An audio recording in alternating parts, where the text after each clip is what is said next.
হঠাৎ একদিন পথিমধ্যে এক বৃদ্ধের সাথে এক যুবকের দেখা।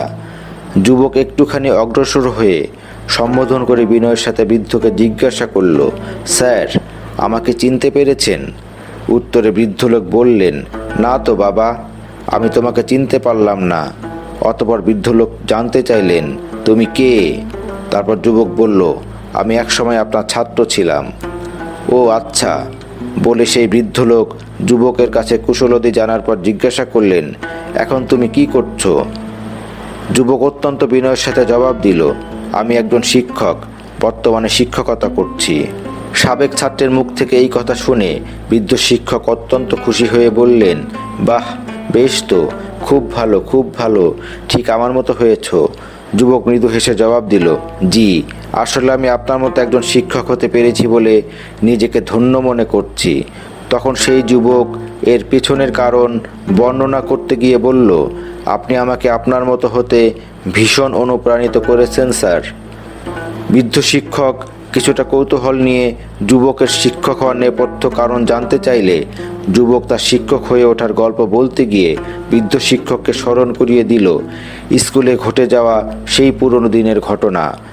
পুরনো দিনের ঘটনা বর্ণনা করতে গিয়ে যুবক তখন বৃদ্ধ শিক্ষককে উদ্দেশ্য করে বলল, মনে আছে স্যার, একদিন আমার এক সহপাঠী বন্ধু, সে আপনারও ছাত্র ছিল, সে একটি নতুন হাত ঘড়ি নিয়ে ক্লাসে এসেছিল। তার ঘড়িটি এতটাই সুন্দর ছিল যে আমি কোনোভাবেই লোভ সামলাতে পারিনি। সিদ্ধান্ত নিয়েছিলাম যেভাবেই হোক ঘড়িটি আমার চাই। অতঃপর সুযোগ মতো আমি তার পকেট থেকে ঘড়িটি চুরি করি। কিছুক্ষণ পর আমার সেই বন্ধু তার ঘড়ির অনুপস্থিতি লক্ষ্য করে এবং অবিলম্বে আমাদের স্যার অর্থাৎ আপনার কাছে অভিযোগ করে। তার এই অভিযোগ শুনে আপনি ক্লাসের উদ্দেশ্যে বলেছিলেন, আজ ক্লাস চলাকালীন সময়ে এই ছাত্রের ঘড়িটি চুরি হয়েছে, যেই চুরি করে থাকো ঘড়িটি ফিরিয়ে দাও। আপনার নির্দেশ শুনেও আমি ঘড়িটি ফেরত দিতে পারিনি, কারণ ঘড়িটি ছিল আমার কাছে খুবই লোভনীয়। তাছাড়া আমরা খুবই গরিব ছিলাম, এমন ঘড়ি ক্রয় করার সামর্থ্যও আমাদের ছিল না। তারপর আপনি দরজা বন্ধ করে সবাইকে বেঞ্চ ছেড়ে উঠে দাঁড়িয়ে ক্লাসরুমের ফ্লোরের মধ্যে একটি গোলাকার বৃত্ত তৈরি করতে বললেন এবং সবাইকে চোখ বন্ধ করার নির্দেশ দিলেন। অতঃপর ঘড়ি উদ্ধার না হওয়া পর্যন্ত আপনি পর্যায়ক্রমে আমাদের সবার পকেট খুঁজতে লাগলেন। আমরা সবাই আপনার নির্দেশনা মোতাবেক নীরবে দাঁড়িয়ে রইলাম।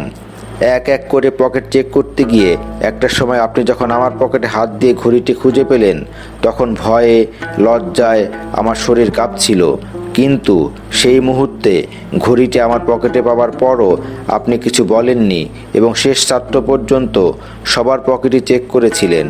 সবশেষে আপনি সবাইকে বললেন, ঘড়ি পাওয়া গেছে, এবার তোমরা সবাই চোখ খুলতে পারো।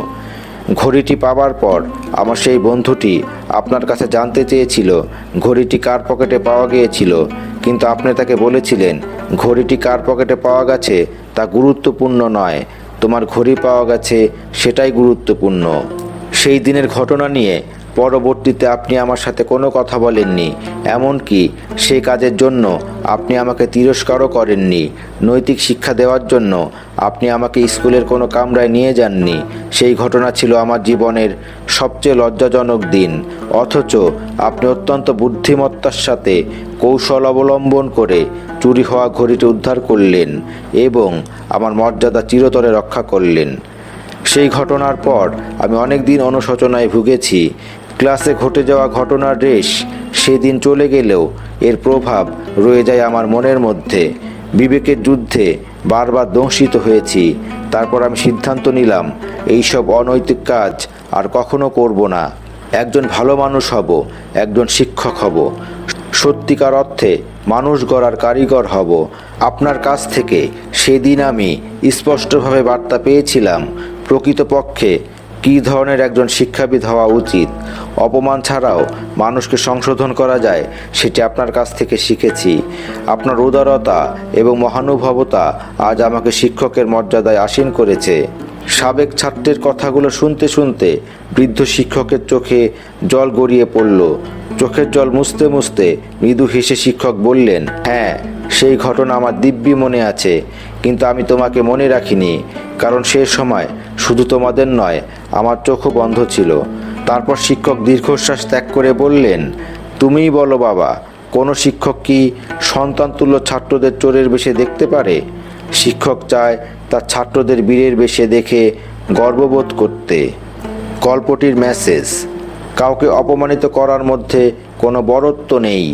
প্রকৃত বড়ত্ব থাকলে সেটা আছে কাউকে নির্ঘাত অপমানের হাত থেকে রক্ষার মধ্যে। এতে নির্ঘাত অপমানের হাত থেকে রক্ষা পাওয়া ব্যক্তি ভালো মানুষে পরিণত হওয়ার সুযোগ তৈরি হয়।